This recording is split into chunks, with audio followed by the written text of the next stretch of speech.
Hello, welcome to the channel Why Stories. Enjoy watching. Viola noticed with horror that she was being led down the corridor of a prison for men. The girl turned to the guards to ask why she was there. However, the men rudely cut her off and ordered her to be silent. Soon, the guards escorted the girl to one of the cells, opened the door, and commanded her to step inside. One of the escorts turned to the inmates and said, "Well, you hardened prisoners, welcome this beautiful lady. The prosecutor ordered that you've got a treat today."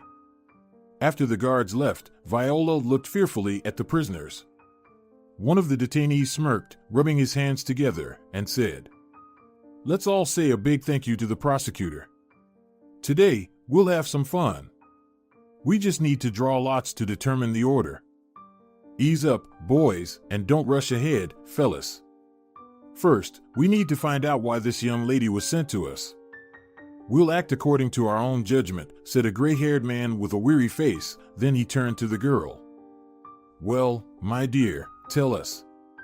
Who did you cross paths with to end up as a guest among hardened prisoners?" "I don't know. Please, don't do anything to me." "I haven't done anything to you," Viola was pleading. "Don't be so quick to play the innocent here, even if you're a representative of the weaker sex. Women like you don't end up here for no reason. The prosecutor must have been angry with you to send you our way." "Come to me and sit down," said the gray-haired man. Viola glanced at the convicts again. She could see the lustful looks they were casting upon her. She understood what they wanted to do. She looked at the gray-haired man, the one who had spoken to her last, and her female intuition told her that he was in charge here and could protect her. Viola approached the detainee and sat down next to him. Unexpectedly, tears streamed down her face. The elderly man, known as Sergio, patted her hand gently and calmly said, "No need to cry. Calm down and tell us, why did you end up here?"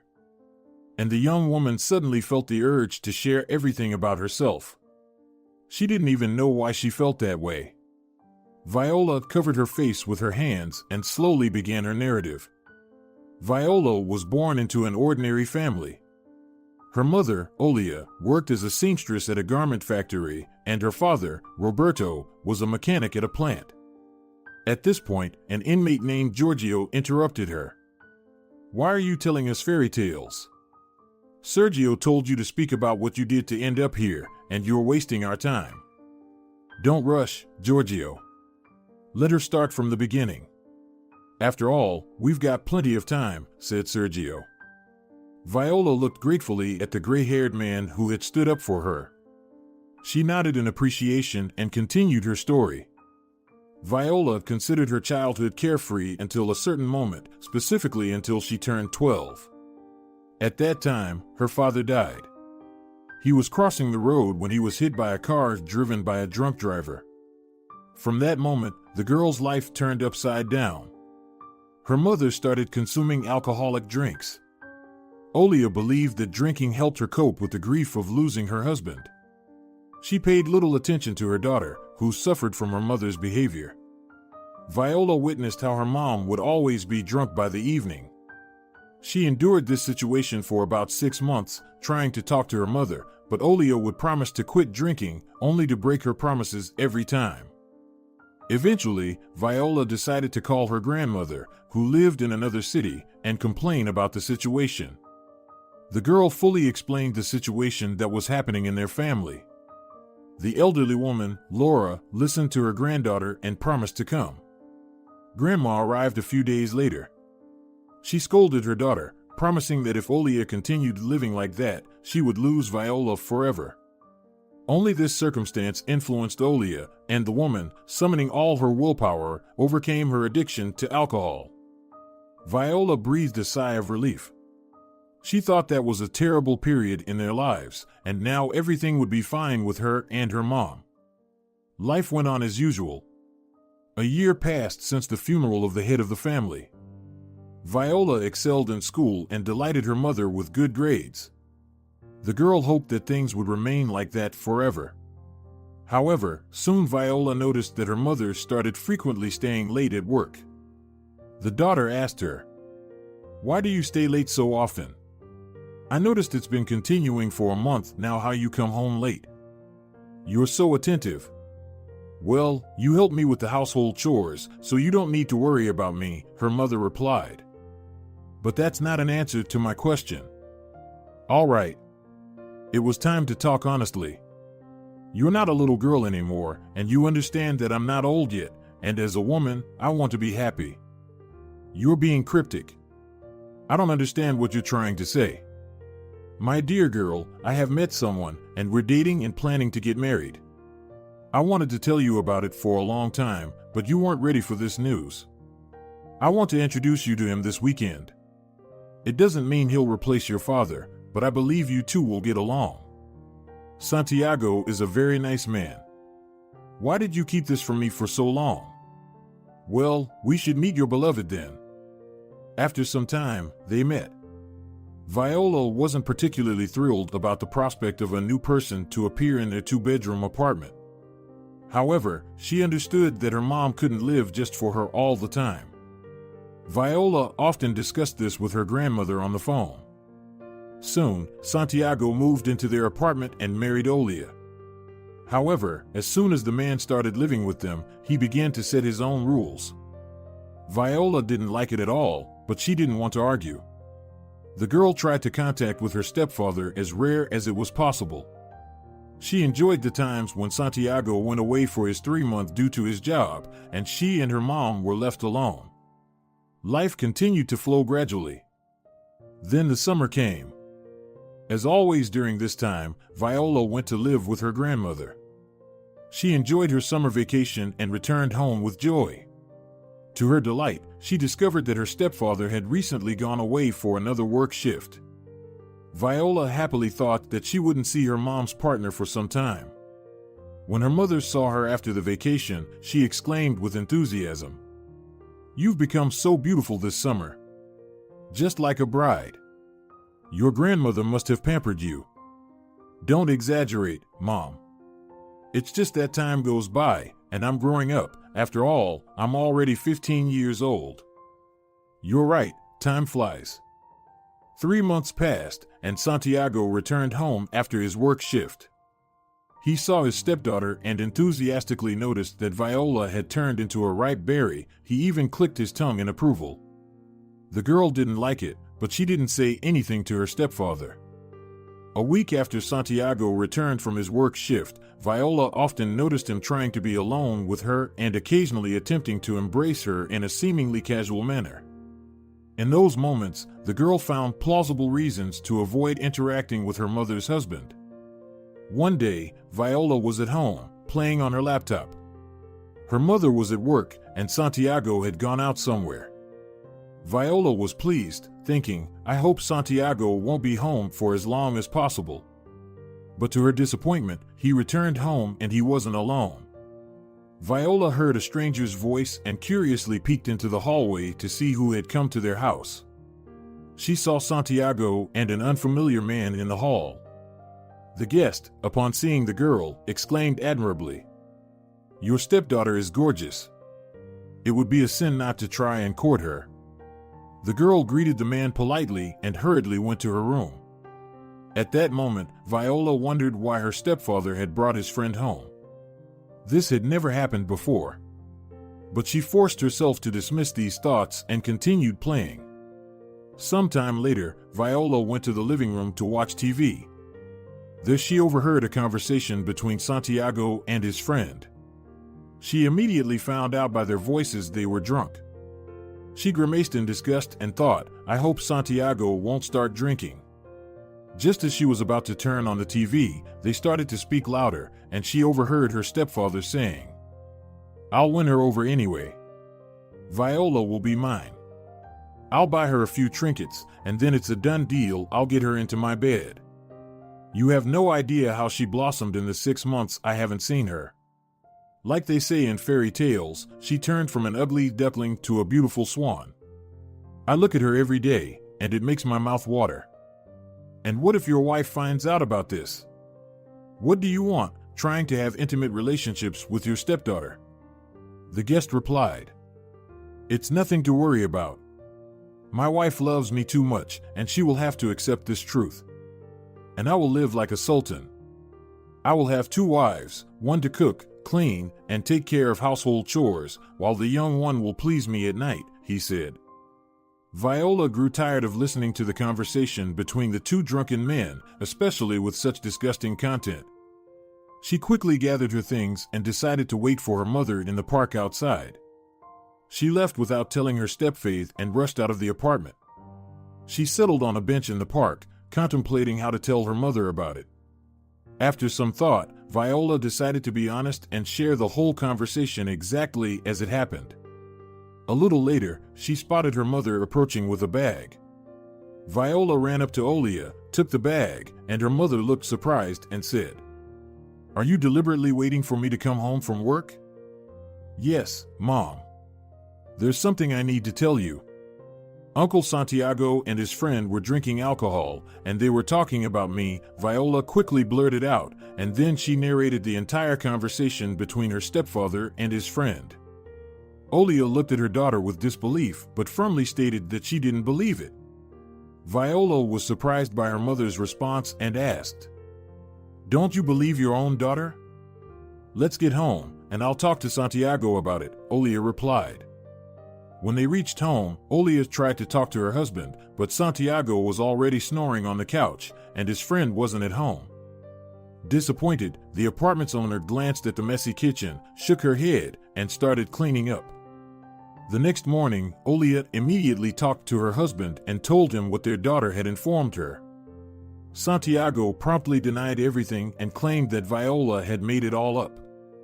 He embraced his wife and asked her to forget about the nonsense their daughter told them, suggesting that she should have ignored the conversation or pretended it never happened. A week passed after the incident. Viola returned home from school, and her mother was at work, while Santiago sat on the couch in a drunken state, watching television. As soon as Viola entered her room, Santiago followed her. He approached the girl, hugged her from behind, turned her around, and started passionately kissing her face. Viola pushed him away with disgust, but Santiago paid no attention and tried to embrace her again, saying, "I'll buy you anything you want, just give me some love. There's no need to tell your mother about this. You don't yet know how I can pleasure you. Later, you'll want to be with me all the time." The girl forcefully pushed her stepfather and hastily left the apartment. She ran to the park and sat on a bench, sobbing. She couldn't imagine living under the same roof with her mother's husband, who was harassing her. Viola desperately wished for Santiago to leave for work and never come back. She knew that her stepfather would continue to pursue her. After a while, she saw her mother coming home from work. Viola rushed to her mother, and Olia noticed that her daughter had been crying. Concerned, she asked, "What happened?" Viola, trying to hold back her tears, recounted the incident with her stepfather. Olia listened sternly and then decisively went inside the apartment. She asked her husband firmly to explain. Santiago smirked and said, "You believe your daughter instead of me. But I can get it. I know I'm in the second place for you. Viola made it all up, and I can even tell you why. You know very well that she's been asking for money for a new phone, and we haven't bought it for her. So, she asked me for money, and I refused. That's why your daughter decided to get back at me by claiming that I'm harassing her." Olia looked at Viola, who was bewilderedly staring at her stepfather. The girl never expected Santiago to lie so shamelessly. Viola told her mother that he was currently deceiving her and saying things that never happened. Olia didn't know whom to believe. She looked at her husband, who seemed completely calm, and then at her daughter, who was silently crying. Seeing her mother doubting her words, Viola abruptly rushed out of the apartment and went to the park again. For a long time, Viola wandered the streets. Her mother kept calling her, but she didn't answer. At the moment, Viola only wanted one thing, to calm down and gather her thoughts. She realized that she would have to return home eventually. She couldn't live on the streets. Viola came back only at midnight. As soon as she entered the apartment, her mother swooped in and slapped her, saying, "I'm worrying about you. and you can't even pick up the phone. Do you think you're all grown up now? And why did you run away? I can only interpret this as you lying about the harassment. Now go take a shower and go to bed. It seems like you have too much freedom. The girl hardly slept that night. She was hurt that her mother didn't believe her own daughter. And Viola knew that her stepfather would definitely harass her again, and she was right. 2 days later, he was waiting for her after school in a sober state and spoke to her. Listen, why are you acting like a little girl? You see that I'm attracted to you. Just understand that I'll get what I want anyway. I want this desire to be mutual, but you're pursuing something else entirely. Namely, that one day I'll be drunk and take you without your consent. You understand perfectly well what I'm talking about. I don't like you. You have my mom. Why are you bothering me? And I can go to the police, by the way. Don't scare me with that. Your own mother doesn't believe you, and you think the police will? The man said and tried to hug the girl. At that moment, Viola pushed her stepfather away and rushed out of the apartment. She was frightened by the man's words and realized that Santiago was right in many ways. Most importantly, she knew that this man was capable of doing what he said. Viola walked down the street, biting her lips. She tried to hold back her tears, but at that moment, her grandmother called. When she heard her beloved voice, Viola couldn't hold back and started crying. Laura immediately sensed that something was wrong with her granddaughter. The elderly woman tried to calm the girl down and asked her to tell everything in order. Viola, in despair, revealed the situation with her stepfather. The grandmother understood everything right away and promised to come and take her to live with her in a couple of days. Laura did come 2 days later. She confronted her daughter and son-in-law straight away, saying, "Viola won't stay here. I'm worried about her, and I believe her. But I don't trust Santiago. And you, Olia, should be ashamed that you don't trust your own daughter. Viola wouldn't just lie about something like this, and there's no reason for her to slander anyone. Moreover, Olia, let me tell you that your fiancé is more concerned about keeping his stepdaughter near him than you are. That should make you think about why he needs Viola. But, as I see it, you, my daughter, are completely blinded by thoughts of your fiancé. And he's a man with a rotten soul." Soon after, Laura and Viola left together. The girl was immensely grateful to her grandmother for taking her in.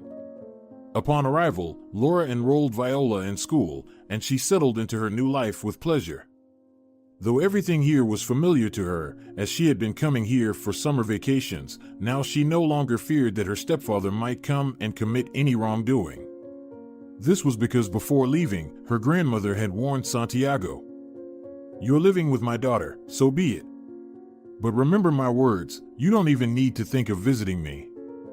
I'll chase you away with a broom. Let my daughter keep in touch with us, but you better not stick your nose into our home." Life went on, and Viola soon graduated from high school. During this time, her mother only visited twice, and each time she stayed only briefly. And every time she arrived, she would say, "Santiago has become completely uncontrollable. He often doesn't spend the night at home or shows up drunk, blaming me for everything. I don't even know what happened to him." Viola was always listening silently, feeling sorry for her mother. Meanwhile, Laura scolded her daughter. "I told you that your beloved has a rotten soul, and you should divorce him. You still have time to fix your life. And be careful not to start drinking with him. In that case, you'll be completely lost." Time passed and Viola enrolled in a teacher's college. She had a strong desire to work in an orphanage after her graduation. She had this dream since her childhood when her father passed away. As to why she had such a dream, she didn't know herself. During her second year of studies, Viola met a young man who was 5 years older than her. The encounter happened not far from her home.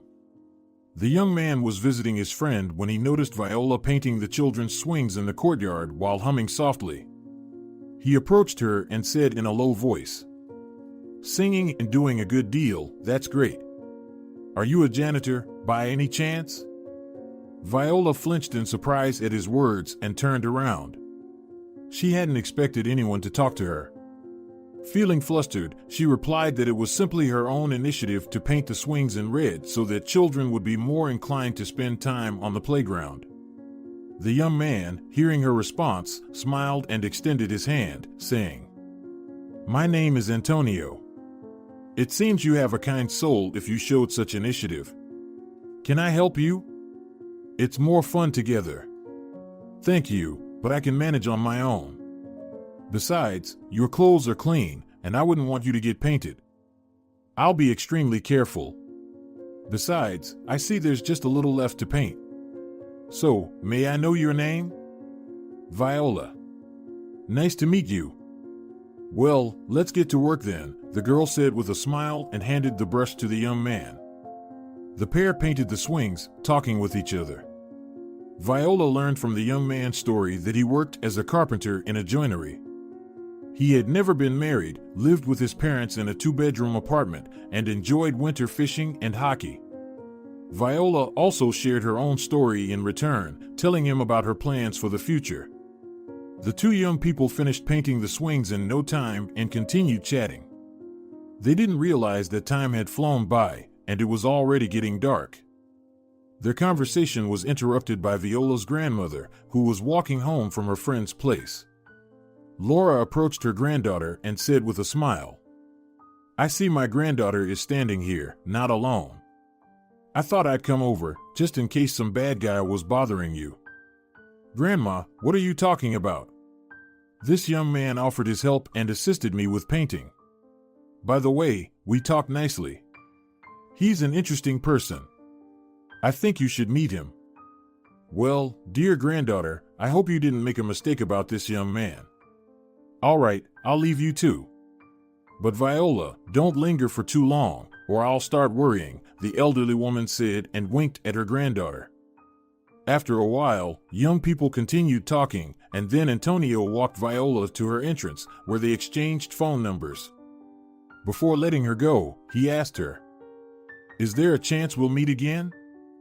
"I can't say for sure. It's all up to you. Be original, and maybe we'll meet again." A couple of days passed, and the girl was waiting for her new acquaintance to call, but it didn't happen. Viola was even disappointed about it. And then, her grandmother kept mentioning Antonio from time to time. When her grandmother asked about Antonio once again, Viola responded with irritation. "Maybe we shouldn't talk about that guy anymore? I even regret ever meeting him."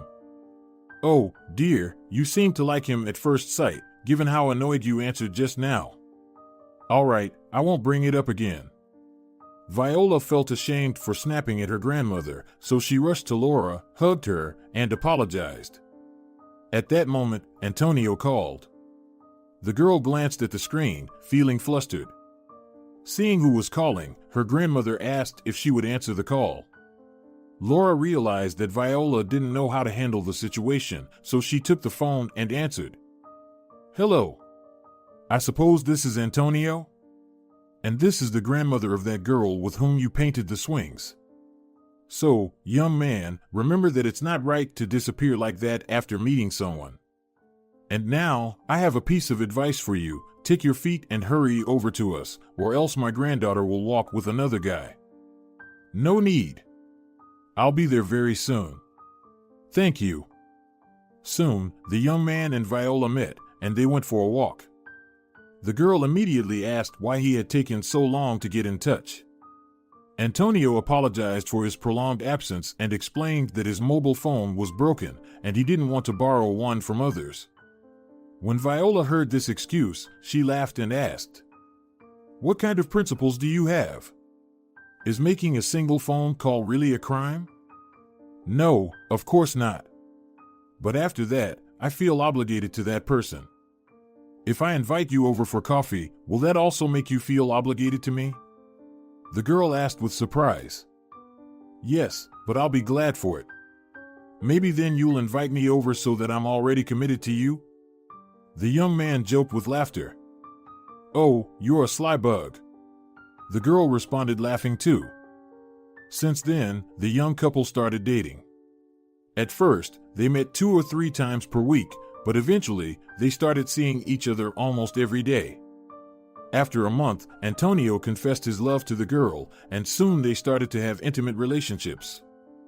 When Viola finished her second year of college, the young man proposed to her. The girl accepted his proposal because she had genuinely fallen in love with him. However, despite agreeing to formalize their relationship, she asked her chosen one for a delay before getting married. The young man was puzzled by her answer, so he asked, "Why should we wait? We love each other and can live as husband and wife already. Let me graduate first, and we can save up a bit of money. To be honest, with my scholarship, it's challenging to set aside much. So, you'll have to earn for our wedding. I'm not saying I dream of a grand celebration, but I really want to wear a white wedding dress." "Well, all right, as you say. Besides, it won't take so much time for you to graduate." Time passed slowly, and soon Viola graduated from college. She was about to start working when she became concerned. The reason was that Viola hadn't been able to reach her mother for a whole week. It had never happened before. She told her grandmother about it, and the elderly woman advised her, "Why don't you go visit your mother? You can find out how she's doing. Maybe your mother will tell you why she's been so rude to you lately. But Santiago is there. I'm afraid to meet him again. Then I suggest you don't go alone, but with your fiancé. That way, you can introduce the future son-in-law to your mother. And I believe Antonio won't let anything happen to you." "You're right, Grandma. That's what I'll do." A few days later, Viola and her chosen one went to visit her mother. The girl was very anxious about the upcoming meeting with her stepfather. Antonio understood well how anxious his girlfriend was, as he already knew that Santiago was harassing her. The young man tried to support his beloved and assured her that nothing would happen to her with him around. Before long, the young couple rang the doorbell at Viola's mother's place. Santiago opened the door, and he was drunk. He looked at his stepdaughter with a sneer and said mockingly, "Why did you come here? Remembered that you have a mother and decided to show up? Where's Mom? I haven't been able to reach her for over a week because her phone was out of reach. I'm very worried about her." "Why to worry about her? There she is, sitting at the table with the bottle of alcohol. By the way, did you bring some with you? It's not proper to visit empty-handed." Viola didn't respond to her stepfather's last words. She hurriedly entered the apartment and saw her mother sitting at the table, visibly intoxicated. When Olia saw her daughter, she joyfully clapped her hands and rushed to hug her. Viola looked at her mother with surprise as she had changed so much. Before her was a bloated face with a drunken smile. Viola was in shock. She didn't want to entertain the thought that her mother had started drinking again. Nevertheless, Olia embraced her daughter while barely being able to stand on her feet. Viola couldn't bear it and made her mother to sit at the table, then said, "What is it again? You promised not to drink anymore, and here I come, seeing something completely different.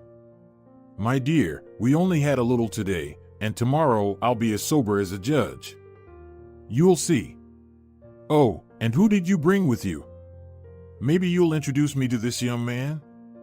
By looking at you, no one would guess that you just had some strong drinks today. This is my fiancé, his name is Antonio.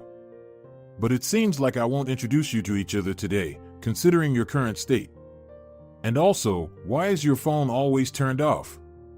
I can't reach you, and I'm worried."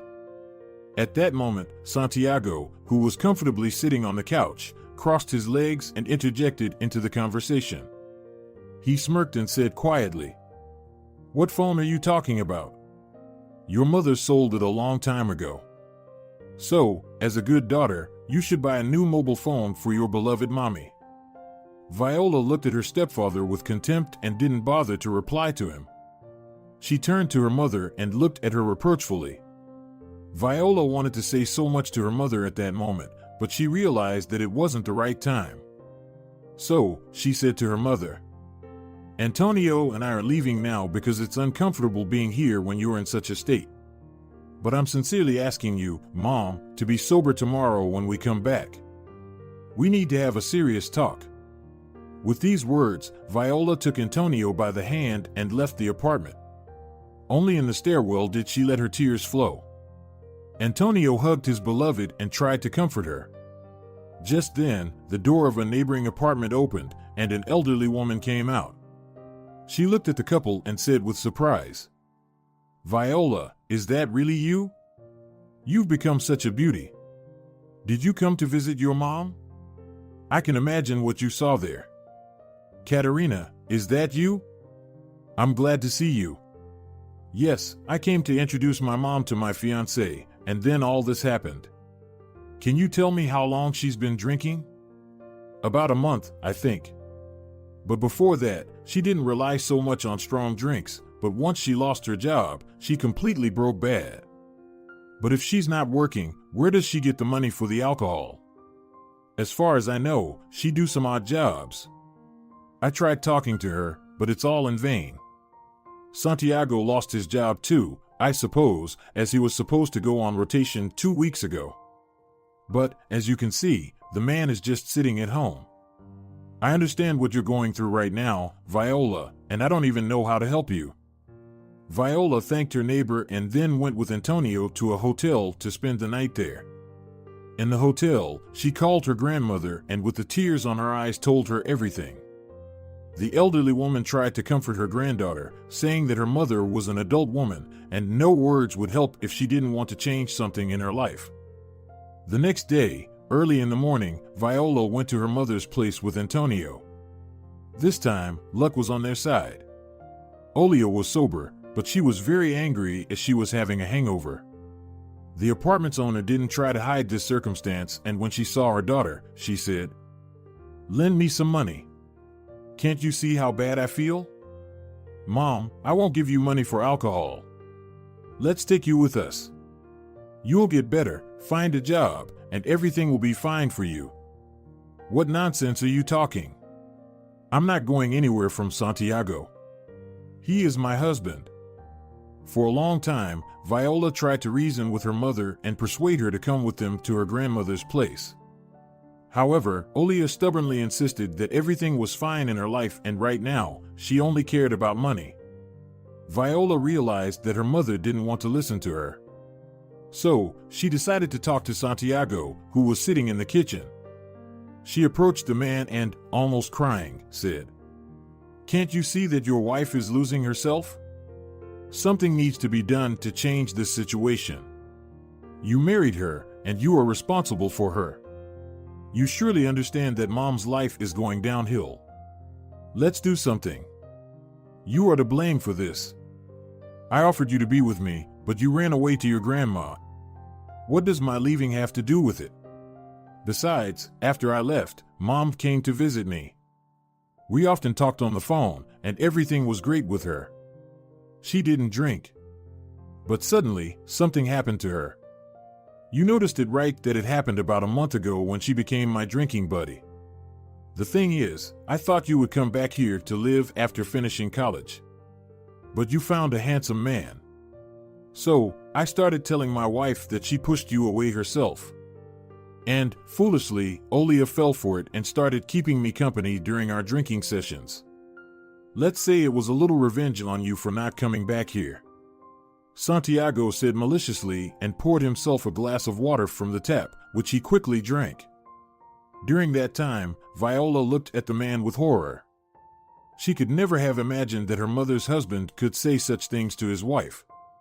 Now she understood why her mother had been so cold towards her lately.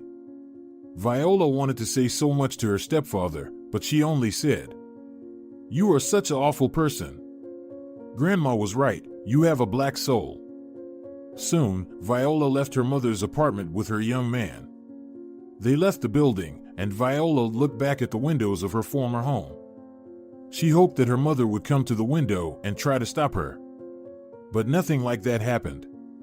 Viola felt a sense of bitterness and guilt for what was happening with her mother at that moment. Antonio sensed his beloved had an emotional stress, and he hugged her, saying, Let's go, my love. We'll figure this out together. Don't worry. We will come up with something. There must be a way out of any situation, no matter how bad it seems, and we will find out it together.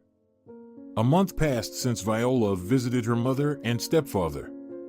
During this time, the young woman got a job as a caregiver at an orphanage. Antonio moved in with his beloved, and the couple was preparing for their wedding.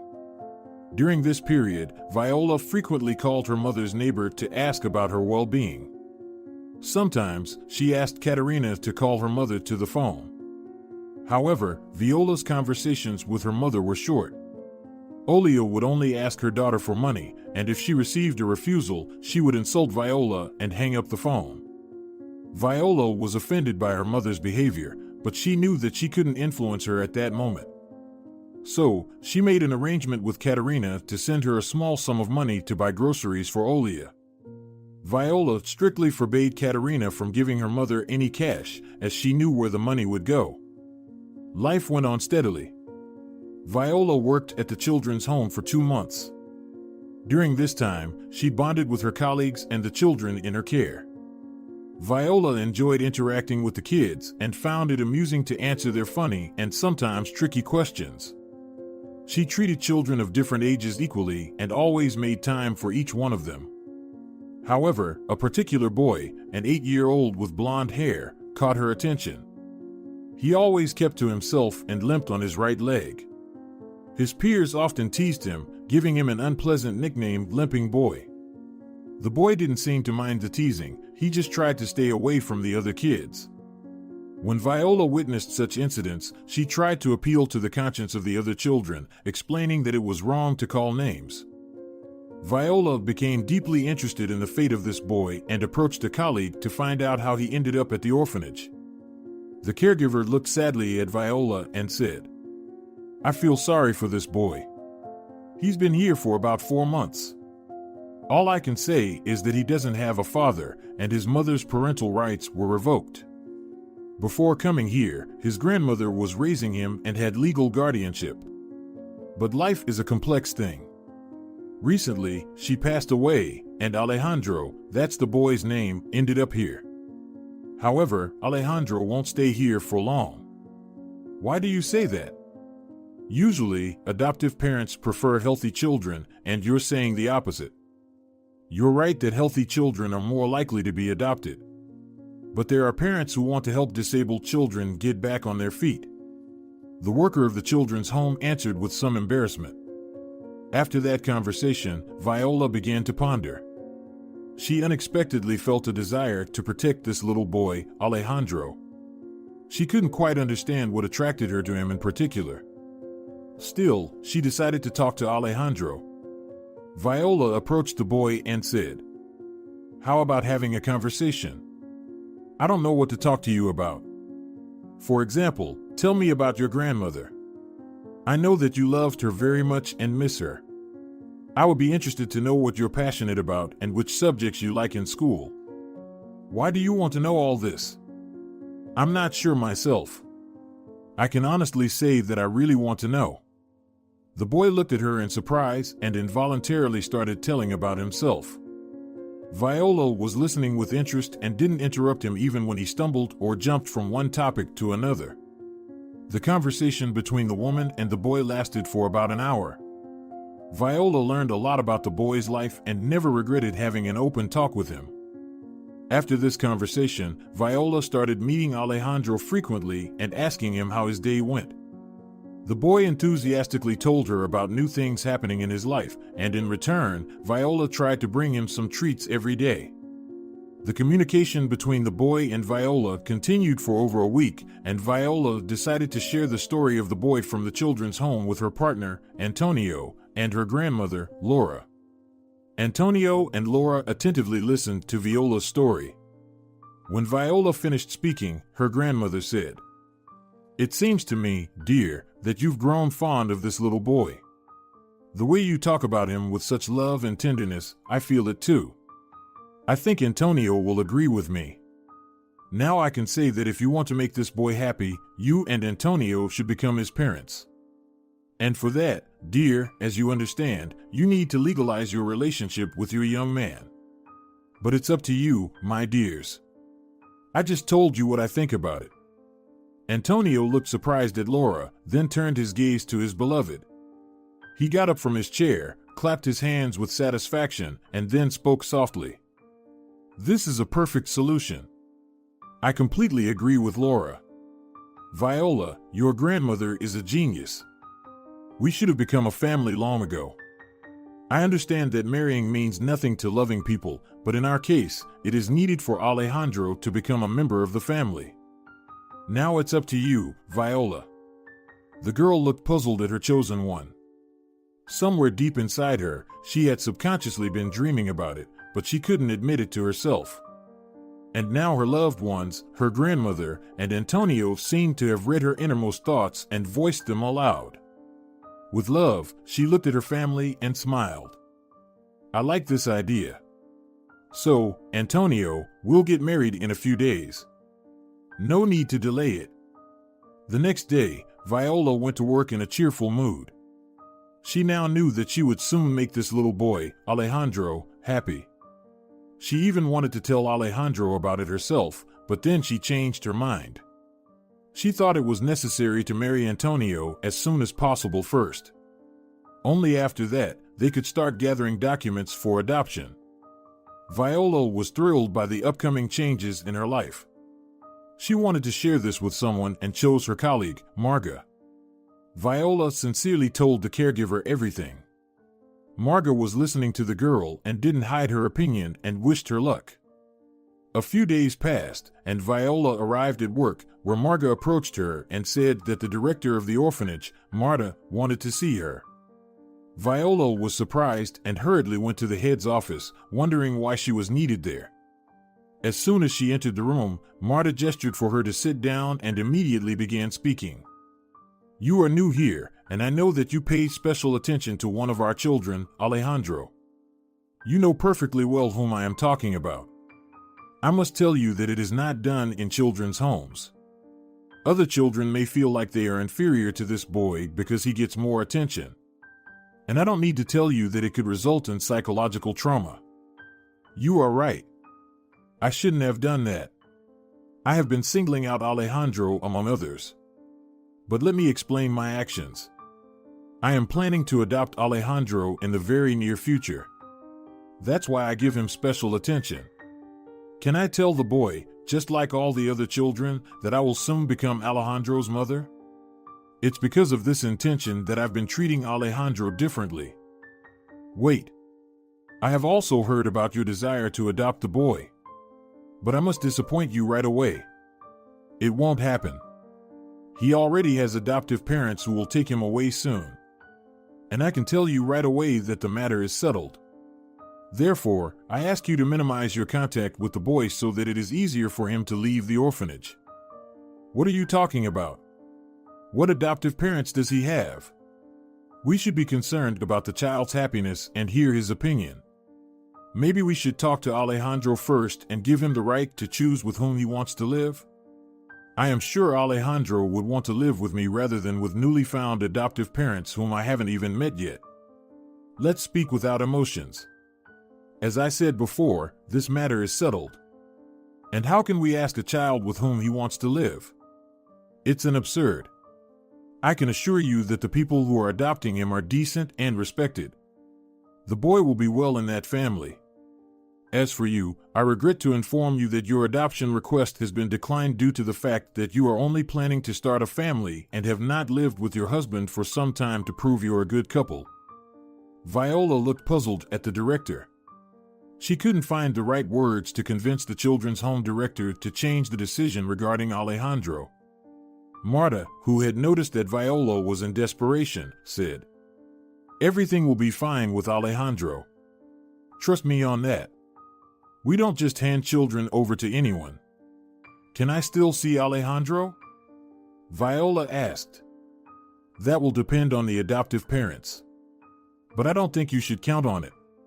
Adoptive parents usually try to make their child forget about the orphanage. Leaving the director's office, Viola felt disheartened. She understood that she couldn't change the situation. She was ready to do everything in her power to take Alejandro with her. Viola felt like bursting into tears at her helplessness. But her sorrow was interrupted when Alejandro appeared, greeting her with a smile. She patted the boy's head and asked what was new with him. With a sly look, Alejandro replied, "Today, they told me that I will have parents. And you know, I even have a guess about who they might be. Are you going to be my mom?" Viola looked puzzled at the boy. She could see that he was waiting for her approval, but she couldn't give it. Gathering all her strength and trying not to cry, she quietly replied, "No, my little baby, you will be adopted by other foster parents. But don't worry, I just came from the director's office, and they told me that your future mom and dad are wonderful people who will love and care for you." "Then why haven't I met them yet? I know you, and we get along so well. But I haven't even seen those foster parents. Let's change everything. I want to live with you." "Alejandro, it's not that simple. There are principles in life that aren't easy to change. And right now, my hands are tied. But believe me, I will visit you." Saying these words, Viola sincerely believed that she would negotiate with Alejandro's adoptive parents, and they would allow her to visit the child. That day, Viola returned home feeling upset. Her grandmother, Laura, immediately noticed her granddaughter's mood. Laura didn't pester Viola with questions but waited for her to share what had happened. After some time, Viola sat down in front of her grandmother and with tears on her eyes told her that Alejandro was being adopted by someone else. Laura tried to comfort Viola, knowing that words wouldn't be enough in this situation, only time could help. After a few more days passed, Viola always tried to keep Alejandro in sight. She hoped she would see the couple who wanted to adopt him. Viola could only think about how to convince those people to let her visit Alejandro. A few more days went by, and one day, when Viola arrived at work, she noticed that her ward wasn't there to greet her. She glanced around, expecting Alejandro to be nearby, as he always was when she arrived. Viola walked through the orphanage halls, peeked into Alejandro's room, and saw that the bed was empty, with only the mattress and no bedding.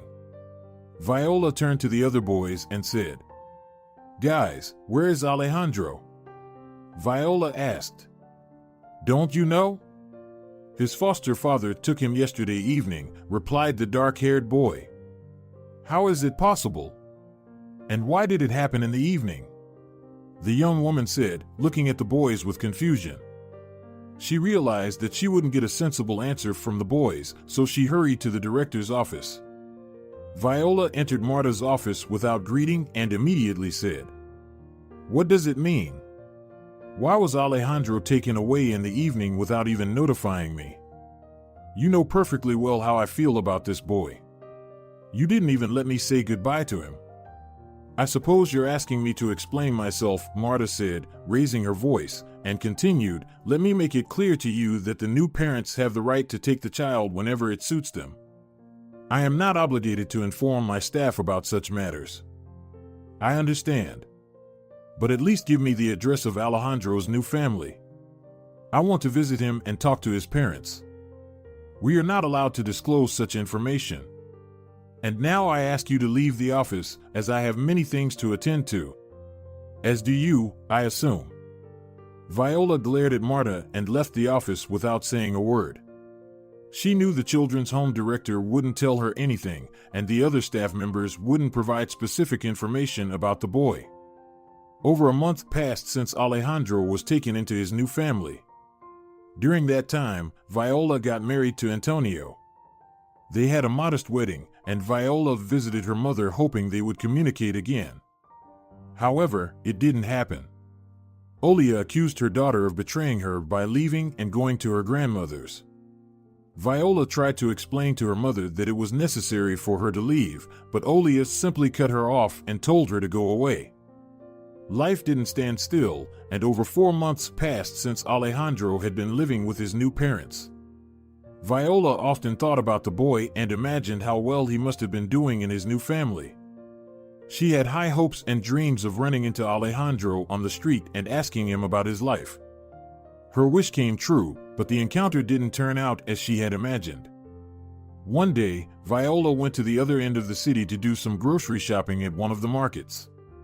She had to go through a fairly large marketplace. She walked, unintentionally glancing at the vegetable stands, when she heard a familiar child's voice. Viola turned around and was astonished to see Alejandro, who was plaintively begging for alms. The young woman approached the boy and said with surprise, "What are you doing here? Why are you begging? You have foster parents now, don't you?" Viola said it all in a rush. She was shocked by the sight of the former child from the orphanage. He looked emaciated, with dark circles under his eyes and a bruise on his cheek. Furthermore, she couldn't understand why the boy was asking for alms.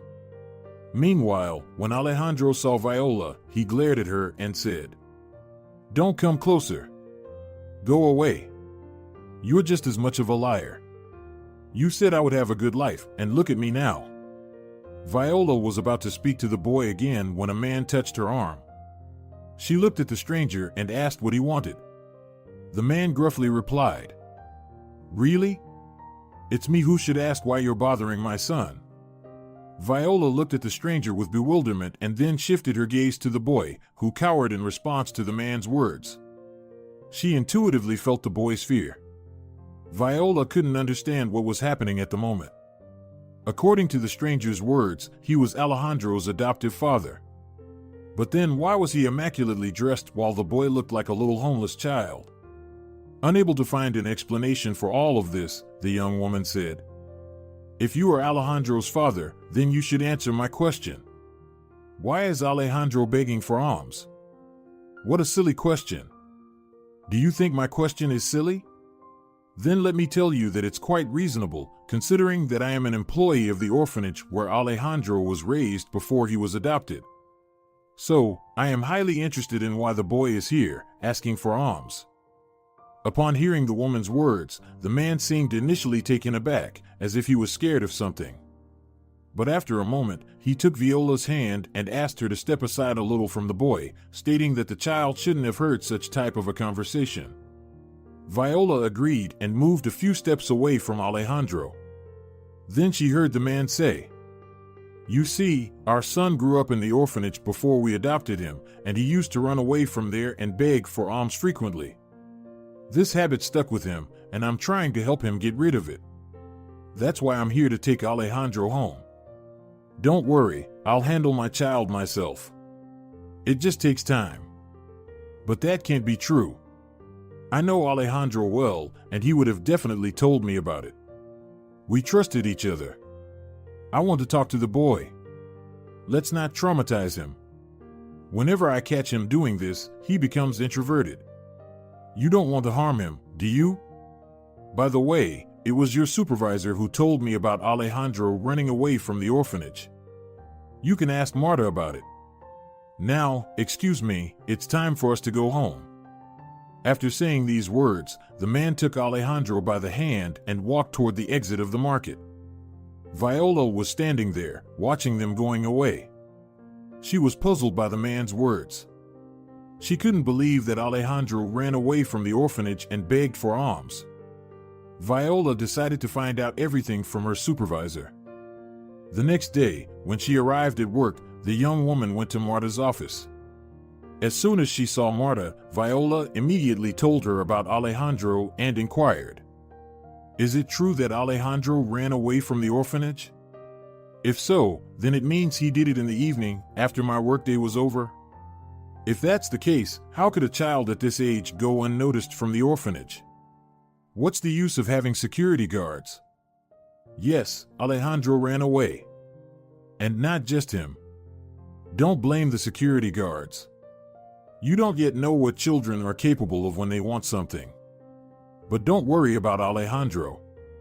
He ended up in a good family where they will help him, and he will forget about begging." Viola left the director's office feeling irritated because Marta's answers didn't satisfy her at all. Moreover, she was even more troubled by the director's apparent withholding of information regarding Alejandro. Viola tried to inquire about the boy and his escapades from the staff at the orphanage, but there would be no results. Several days passed, but Viola still thought about the boy.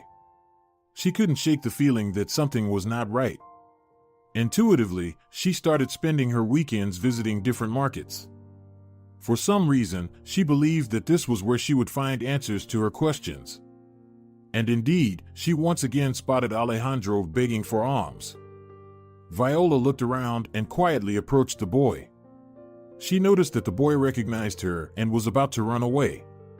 So, she put her index finger to her lips and gestured for him to follow her behind a vendor's stall. As soon as they were out of sight, Viola said hurriedly, "You have a few minutes to tell me the whole truth. I don't believe that you ran away from the orphanage. Help me understand everything. Tell me now, while your father isn't here. If you want to help me, then please, take me back to the orphanage. Is it really that bad? I was told that you used to run away and beg for alms of your own accord. I know who said that to my adoptive parent. His name is Melesio. I can't talk to you for long. If he notices I'm not where I should be, I'll be in trouble. One more question. How often do you change markets to do this? And how many children does your adoptive father have? We change the place to earn money constantly. This Melesio has another boy and 2 girls. You can learn more from Zoe. She's standing at the market's exit. You will recognize her by her red hair." After saying this, the boy, limping, ran back to where he had just left. Viola clenched her fists in anger. Now she understood everything. She realized that the adoptive parent was using children to make money. The young woman was furious and wanted to confront this Melesio right away, but then she realized that not only this man might be involved, but also the director of the orphanage. However, these were only speculations without solid evidence. Viola decided to talk to Zoe, whom Alejandro mentioned. She immediately noticed a 13-year-old girl standing at the market's entrance. Just as she was about to approach the teenager, she saw Melesio nearby. Viola hid behind a stall and waited until the man left before approaching the girl. She quickly introduced herself, explained who she was, and asked Zoe to answer some questions. At first, the girl refused, but Viola convinced her and promised to help her escape from the tyrannical adoptive father. Only then Zoe agreed. From the girl's account, Viola learned that Melesio arranges the selection of children into his family under the guidance of the orphanage director. Children with deformities were in high demand, and Zoe showed a scar on her face. After the conversation with the girl, Viola wanted to go straight to the police, but she realized she had no evidence to accuse Marta and Melesio. She also understood that Zoe, Alejandro, and other children would refuse to give testimonies due to fear of their adoptive father. Viola searched for a way to help these children escape from the monster who made them beg for alms. She returned home feeling upset. Her grandmother met her with a tear-streaked face. Viola looked at Laura in fear and whispered, "What happened?" "Your mother was hit by a car. She was crossing the road not at a designated place in a stunk state. She's in the intensive care unit now." Viola collapsed to the floor in the hallway, feeling powerless. She covered her face with her hands and cried. She thought, why do all the misfortunes happen on the same day? At that moment, her husband lifted her up, hugged her tightly, and said, "The main thing is that your mom is alive, so let go of all the bad thoughts right now. I just calmed your grandmother down, and now I'll have to do the same for you. Thank you, my love. I'll try to stay strong. But there's another problem that needs to be solved." After saying these words, Viola shared the story of the former orphanage residents with her family members. Antonio listened to his wife and suggested that they should first visit Viola's mother and support her. After that, they could figure out how to help the children who fell into the hands of Melesio. Viola fully agreed with her husband's decision. A few days later, the couple was at the hospital where Olio was being treated. By that time, she had been transferred from the intensive care unit to a regular ward. Viola held her mother's hand and encouraged her to stay strong. She sincerely worried about her mother and silently prayed for her recovery. The couple spent a week in the city, and as soon as the doctor informed them that Olio was getting better, they decided it was time to return home. Before leaving, Viola told her mother, "Fate has given you another chance to start your life anew. So make sure not to miss it. Daughter, aren't you angry with me? I've been pushing you away all this time. Mom, you don't understand the meaning of the word mother. You are the only one for me, and there won't be another. I want you to be happy, but not with the man you've been living with all this time. He led you astray, and you went down the wrong path. You know, I now realize that Santiago never loved me. It's painful and shameful to admit it. And it's even more bitter because I didn't believe you when you told me that he was making advances toward you. Forgive me, if you can. Are you saying that you believe me now when I said that this man harassed me?" "Yes," the mother said softly, tears were streaming down her face. After her mother's words, Viola leaned towards her, gently adjusted her hair, kissed one hand, then the other, and whispered softly, "I'm so glad you believe me now, even after all these years. It meant a lot to me, and I hope you know what you need to do now." "Of course, I know. I need to kick this scoundrel out of my apartment. And, my dear, I promise that I'll never drink alcohol again. Thank you, my love, you've grown up to be a good person." Soon, Viola returned home with her husband. She told her grandmother about the conversation with her mother. Laura listened attentively to her granddaughter, then touched her hand and softly said, "You see, your mother managed to get out of the abyss. Now I'm not worried about her anymore, as she won't stray from the right path." Viola was happy that her relationship with her mother had improved. Now the young woman's only dream was to fulfill her promise and help Alejandro. She talked to her husband about it, reminding him that they had another task to accomplish. Antonio kissed his wife in response and said that they needed to meet the boy again and try to convince him to go to the police. Viola looked at her husband with skepticism and said, "Who will take the little boy's statement before the police? You're talking nonsense." "Perhaps you're right, but there is another way. Alejandro should call the psychological support service and share his problems. Or there's another option. You can file a police report, but you must convince the boy to give a statement, as well as the other adopted children of Melesio. The choice is yours. I reject the first option immediately. As for the second, I'm dismissing that as well. You don't understand. These children are intimidated. You haven't seen Alejandro's face change when he saw Melesio. It was like a scene of a snake and a rabbit. But I only see these two options. There's a third option, but it's clearly out of the realm of reality. You'd have to convince Melesio or the director of the orphanage to go to the police and confess to their misdeeds sincerely. That's the worst option, really. Fine. I'll go to work first and find out what's what." The next day, Viola went to the orphanage. She decided to talk to the director and find out the address where Alejandro lives with his parents. She thought that if she could keep track of Melesio and the children, she might gather some evidence of child labor exploitation. As Viola climbed the stairs, she overheard a conversation between two people. It was the director of the orphanage and an unfamiliar man. The first sentence from Marta made Viola pause and eavesdrop on their conversation. The director said, "Listen, why don't you choose another girl? You should understand that she just recently came to us, and she's going to be taken by her relatives, not strangers. They have already informed us that they are preparing the necessary documents for guardianship. I don't care about that. We had an agreement that I come here, look at the girls, and take those who I like. That's why I pay you so much money. All right, I see your point. I'll offer you even more money to settle the matter with the relatives.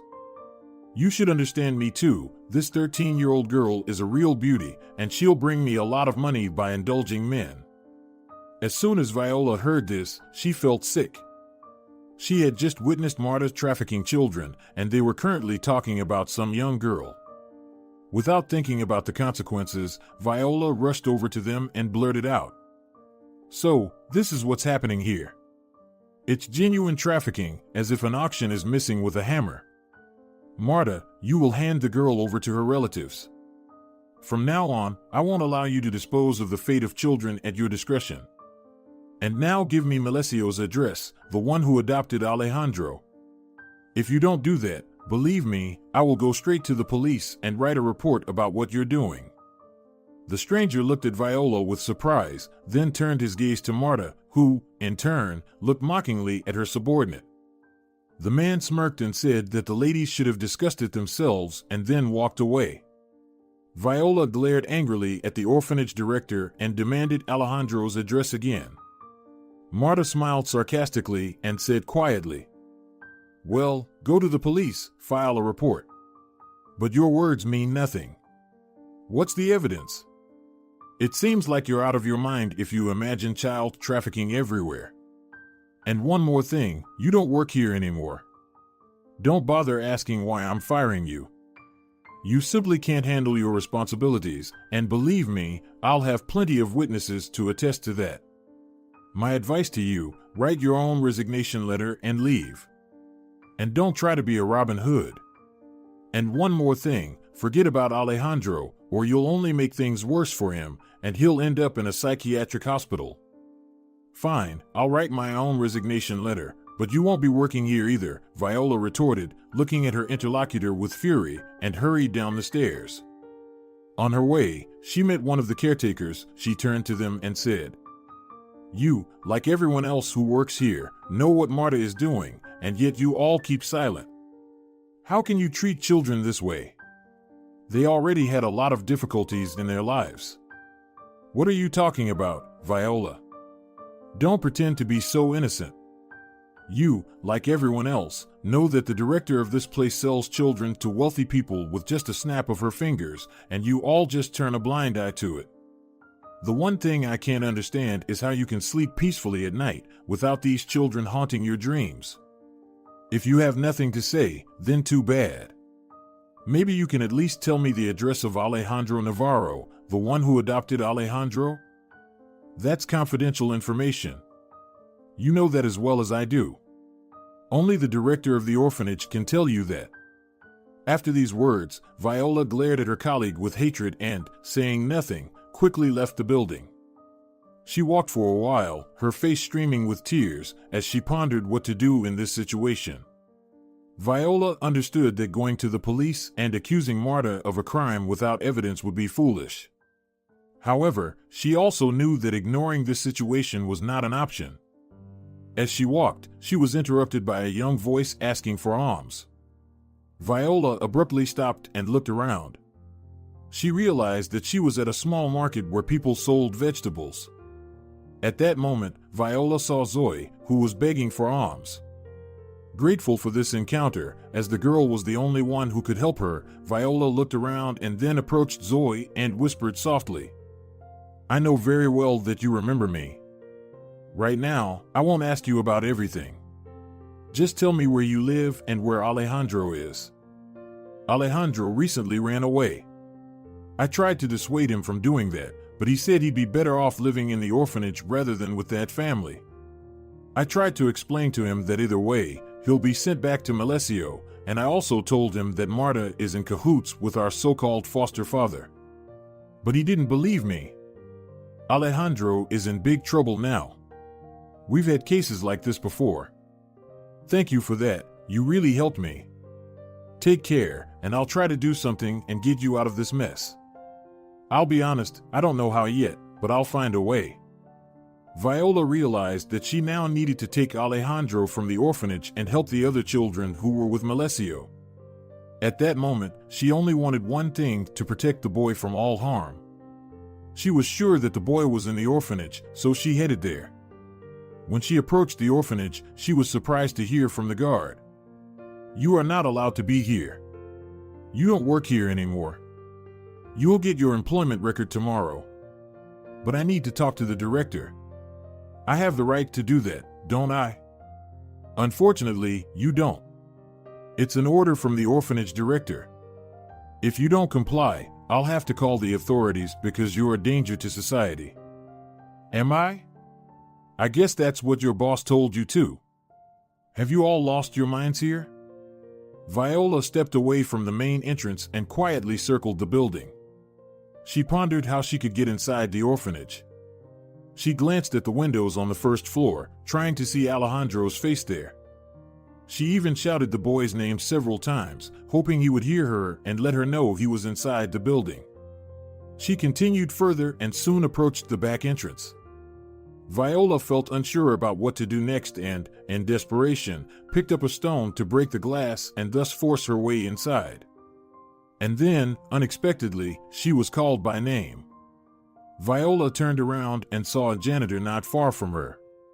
Viola approached her, looked puzzled at the janitor, and then the old woman said, "Legends about you are already going around here. I know that you want to help the children. We both understand what I'm talking about. But, dear, it's not that simple. Why did you call me? To tell me that you all know what Marta is doing and yet keep silent? Well, now I know all that. I understand what you're feeling. But it's very difficult to go against the system. You don't realize that you're poking a hornet's nest. Here, you need the support of influential people. And I assume you don't have that? Now, let's focus on how I can personally help you. Tell me how to find Alejandro Navarro. He ran away from his foster parents and went to the orphanage. I know this for sure. I got fired from here today, and they won't let me inside the building, but I must find the boy because I promised not to leave him in trouble. And that's why you decided to break the glass to get inside the building? That's a foolish decision, as you'll get caught, and then the authorities will be involved, and you won't be able to help the boy anymore. Moreover, he's not in this building. Alejandro is in the garage. They keep runaways from foster parents there. They call it a correctional facility. They conduct healthy exercises with the runaways there. What do you mean by healthy exercises? Viola said with horror. But the janitor didn't respond. She just lowered her head. The young woman felt a chill creeping into her soul, and terrifying images flooded her mind. Viola dashed towards that building. At that moment, she only wished for the boy to be safe. As she approached the garage, she heard a distressed cry of a child. Viola wasted no time, opened the door, and rushed inside. And she was stunned by what she saw. Marta was standing there, holding a whip, and near Alejandro was sitting on his knees with his hands tied behind his back. Viola screamed and shouted at the director. "You're not human. You're a dangerous beast. Don't you have your own children? How can you treat kids like this?" After saying those words, she hurried to the boy to free his hands from the rope. However, Marta blocked her way, swinging the whip, and said harshly, "Stop. If you take him out of here now, they'll catch you immediately, and you'll be charged with kidnapping the boy. But that will be just one problem. In your case, Alejandro will suffer even more, as they'll send him to a psychiatric hospital from which he'll never escape. I can prove your guilt, so don't scare me. It's better for you to step aside, or I can't guarantee what I might do," Viola responded confidently. "This child must be punished. He doesn't obey his parents and neglects his duties. If his father told him to do something, he must do it. And this brat not only disobeyed his father, but also ran away from home. Such behavior deserves punishment, and there's no room for mercy here. Please, stop. You can find another business for yourself. Trafficking children is despicable and vile. You will pay for this on Judgment Day. I'm begging you, stop before it's too late." Viola pleaded. "You think you're tough, girl, but you're wrong. Don't scare me with the universe and its divine punishment on the judgmental day. If there was a God, they would have sent me a child in due time, but I don't have and won't have any children. So, because of that, you're taking it out on the children who lost their parents? On the contrary, you have a good solution: adopt or foster a child, or even more, and give them your care and love," Viola shouted with hope, trying to persuade Marta. "I gave up on motherhood long ago, and I don't like children now. I live for myself only, and my goal is to earn enough and then move abroad, where I'll live for my own pleasure. Now it's enough of these sentimental conversations. Get out of my way, because it will still do what I need to." Then Viola realized that Marta was about to strike the boy with the whip. Without hesitation, she rushed to rescue him. With a strong push, she shoved Marta away, and the woman, who wasn't expecting it, flew to the floor. As she fell, she hit her head on a sharp object. Viola didn't witness that, as she was already kneeling beside the boy, untying his hands. Alejandro was crying and unable to say a word. Viola hugged the boy and promised him that everything would be okay. At that moment, the janitor appeared in the garage and noticed Marta lying motionless. The janitor approached the woman, checked her pulse, and then muttered quietly, "What have you done, dear?" Viola looked at the old woman and understood everything without words. She realized that punishment awaited her now. The young woman thought about the other children who were under Malesio's control, waiting for someone to untie him. Viola didn't hesitate for long. The decision came to her instantly. She stood up, helped the boy to his feet, and then turned to the janitor. "Please, I'm begging you, take care of Alejandro. I have another matter to settle." "What are you planning to do?" the elderly woman asked in bewilderment. "I need to see this through. I'm only asking you to call the police after some time. You can tell them everything as it happened. Listen, I don't know what happened here, but you'd better wait for the authorities. Otherwise, in this case, it might seem like you fled the scene of the crime. I can't stay. I promised someone that I'd help." Suddenly, Alejandro joined the conversation, having stopped crying by then. The boy took Viola's hands and whispered softly, "You're not to blame for anything. Marta wanted to attack me, and you protected me.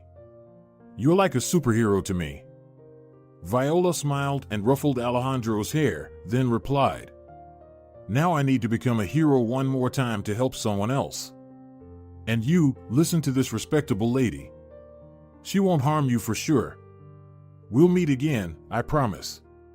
And you know, I keep my word, as you see," said the young woman with a smile, having already made her decision about Malesio. She perfectly understood that she would face punishment, and she didn't care anymore about the length of the sentence she would receive. She wanted to see fewer people like Malesio in the world. And she also remembered her promise to Zoe. When the janitor heard Alejandro's response, she felt unease in her heart. She approached the young woman and looked into her eyes. Viola didn't avert her gaze, and then the janitor said, "I don't know what you're planning, but I don't feel good about it. You're a good person. I'm asking you now, don't act like a fool. It's all right, don't worry. By the way, I don't even know your name." "Anna." Finishing her story for the inmates, Viola fell silent. One of the prisoners complained that he wanted to hear the whole tale to the end. Viola looked at him and said slowly, "If for you, it's a fairy tale, for me, it's a prison sentence. And if I continue the story, it's already too short. Don't drag it out, tell us the story." Another person demanded. "Okay, I'll continue. After I freed Alejandro and handed him over to Anna, I headed straight to Malesio's home. I knew they weren't there because they were out on their so-called business. I expected that man and knew what I would do. I had no doubt that I was doing the wrong thing, as going to the police would have been futile. As Anna explained, there was a certain system there. Soon, Malesio appeared with Zoe and 2 7-year-old twin boys. Of course, he recognized me right away. He looked at me with some mockery and ordered me to leave. I asked him to go to the police and confess. Malesio laughed in my face and said that this business had existed and would continue. At that moment, I looked at Zoe. Words cannot express the pain and despair in her eyes. I understood that this girl truly hoped for someone to help them. In short, I asked the children to go out to the courtyard since I was waiting for them in the stairwell. As soon as Zoe and the boys came out, I stabbed Malesio several times with a knife. He didn't expect this from me. He looked at me with surprised eyes and quietly fell on the floor. Soon, I went out to the children and told Zoe to take the boys and go to the orphanage to find Anna. The girl asked me about Uncle Melesio, and I lied, saying that I would now take their place. After that, the children went to the orphanage, and I headed to the nearest police station, where, by the way, they already knew about Marta and, naturally, about me. And then everything turned out to be like in a movie. There was a trial where I honestly told everything I did and how. I revealed about the child trafficking at the orphanage too. But, let's say, they forced me to keep quiet, threatening to frame me with another case accusing innocent people. I had no choice but to remain silent. And then came the verdict and the prison sentence. That's my whole story. A fairy tale for the sentimental ones. I'll start crying crocodile tears right away, Giorgio said sarcastically and continued, but we're not the kids from the orphanage here, we are hardened convicts who don't believe in fairy tales. At that moment, Sergio stood up from his seat and ordered Giorgio to be quiet. Then the elderly man said sternly, I knew the second part of this girl's story beforehand. I also knew which prosecutor ordered Viola to be thrown among us for amusement. I was curious to see how truthfully she would tell her story. I must admit that the girl didn't lie about a single word. If she honestly narrated the part about her sentence and why she was imprisoned, then I believe her initial story too. Furthermore, I can add that Viola, without hesitation, stood up for a boy who, essentially, was nobody and meant nothing to her. I must say that to me, her actions are heroic.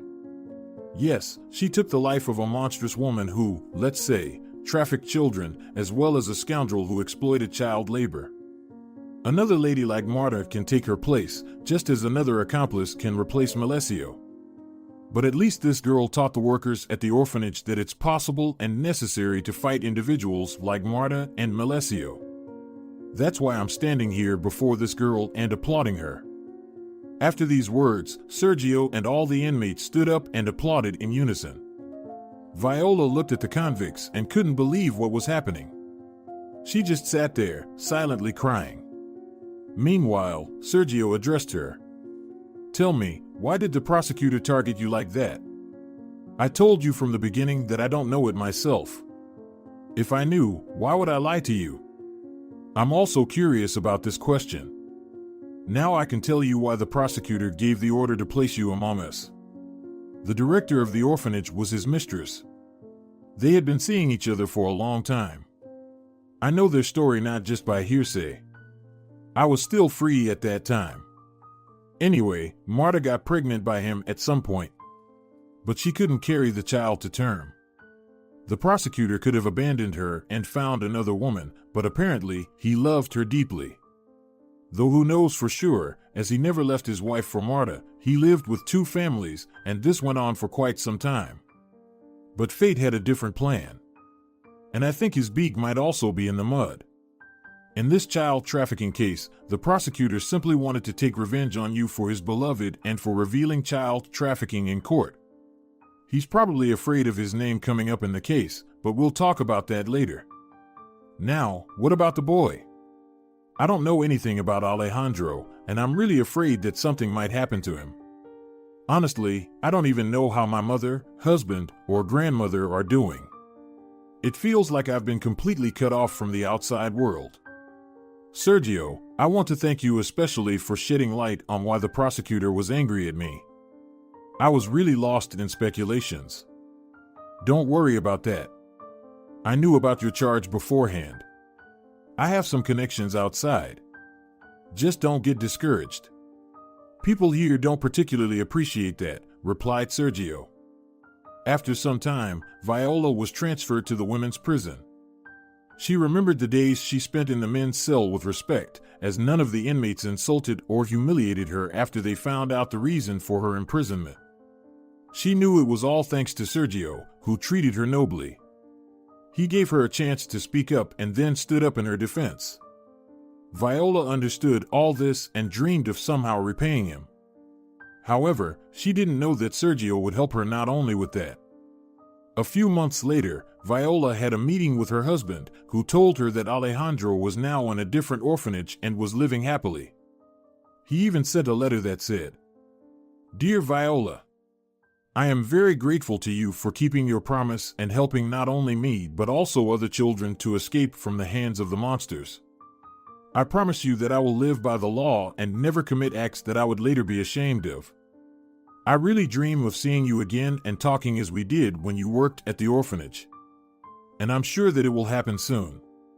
Also, just like your husband, I'm getting into fishing too. He visits me often and talks about fishing.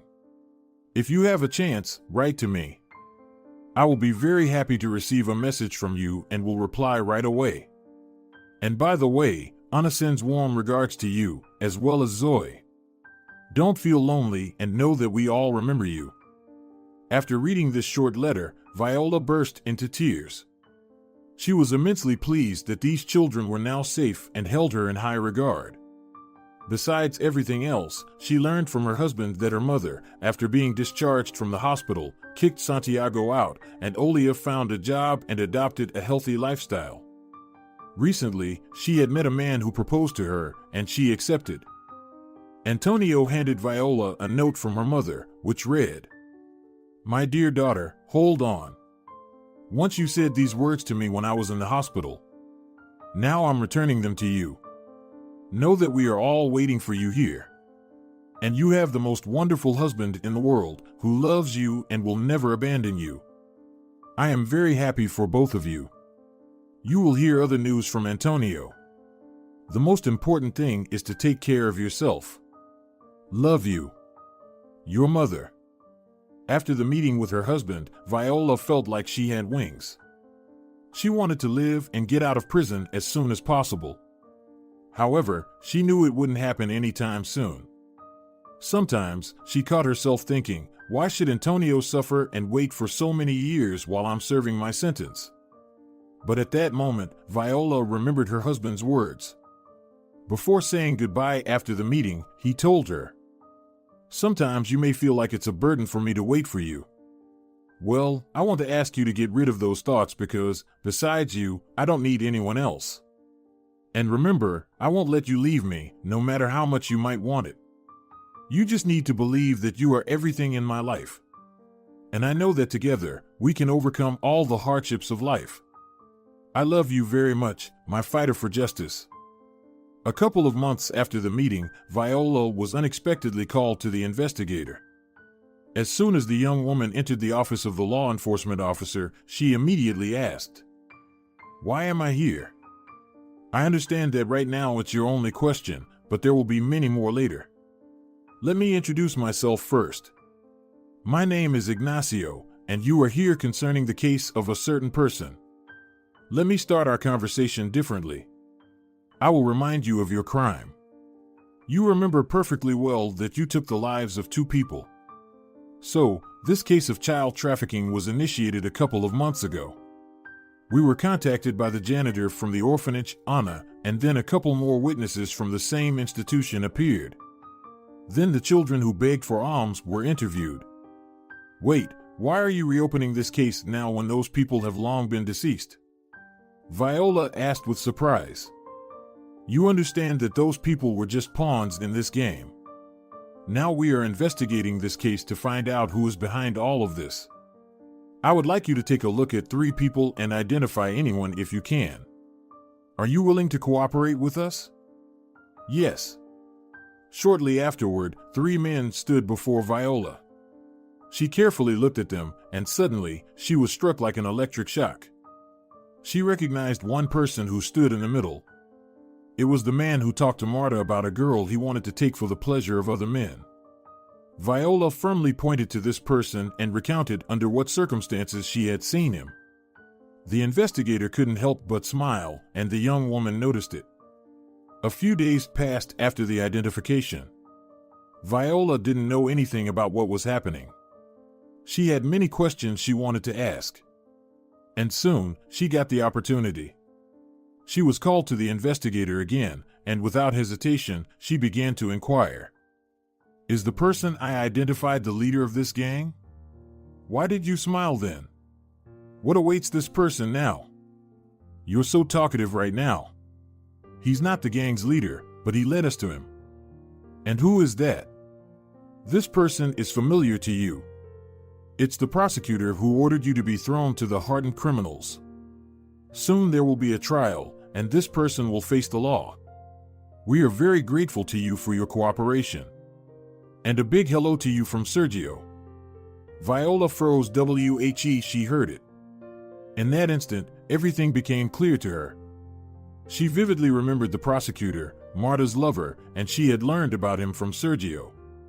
Viola also realized that the silver-haired man from the cell had re-entered her life, and it was his doing that led to the reopening of the case. Viola directly asked the investigator, "Did Sergio organize all of this?" "Exactly. He used his connections and asked to talk to the staff at the orphanage where you worked. That's how we reached the janitor, Anna, who willingly filed a report. And then 2 more caretakers expressed their willingness to cooperate with the investigation. After that, the children gave testimonies in the presence of psychologists, stating that they had seen these 2 individuals. And so, the mystery was about to unravel, leading us to the prosecutor. Why is Sergio helping me? What does he want from this? I can't answer that question. Maybe you touched his soul in some way. Sergio is a very complex man, but I know from personal experience that he is just. By the way, he left a message for you. Hello, noble defender of children. I know you're wondering why I helped you. Let me tell you that you have a short memory. After all, I promised you this. Remember, nobody cancels the boomerang in this life. That principle caught up with the prosecutor. I really hope that you will remain the bright person I met in the cell. And I wish you nothing but the best. I won't use jargon since I don't see you as a hardened inmate. I see a wonderful mother and a loving wife in your future. And lastly, don't try to find a way to repay me, or I'll turn from a kind wizard into an awful vampire. Just remember me with kind words from time to time, and that will make me happy. With respect, Sergio." Viola looked at the investigator and was about to cry. He understood the young woman without words and took out a handkerchief from his pocket, which he handed to her. Viola nodded in thanks and wiped her eyes. She remained silent for a few minutes, gathering her thoughts, and then barely audibly asked the law enforcement representative, "Why are you helping him?" "Good question. And do you think I'll answer that?" "I don't think so. I just dared to ask. But one thing I know is that you are a good and honest person." "Thank you. And I have one more question. What is Sergio's last name?" "Sergio Martinez." "Please, if possible, convey my gratitude to Sergio and tell him that I will name my firstborn Sergio," Viola said with a smile. "I will definitely pass on the message." "Good luck to you, Viola." The young woman left the investigator's office with a smile. She walked, thinking about Sergio. About how this man had helped her 3 times in her life without even knowing her. Viola mentally thanked the gray-haired man with the weary face, who understood her as a person. She made a vow to herself never to forget this man and fulfill his request to remember him with kind words. With these thoughts in mind, Viola felt a great sense of relief and realized that she could now face all the difficulties that still could lay ahead in her life. If you're enjoying it as well, leave a like and subscribe.